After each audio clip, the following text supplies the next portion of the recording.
Good morning mga tol. Nagluluto po tayo ng umaga ng ginataang papaya na may malunggay. Yan po.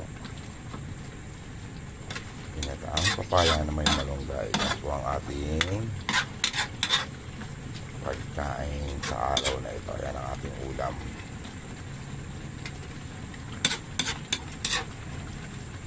Malunggay ng kapitbahay.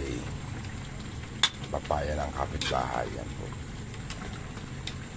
Yan po ang ating niluto. Lagyan po natin ng kaunting ano yan.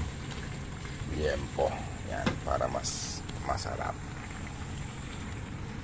Ginataang papaya. Yan, mga ilang minuto lang po. Pwede na tayong kumain mga tol.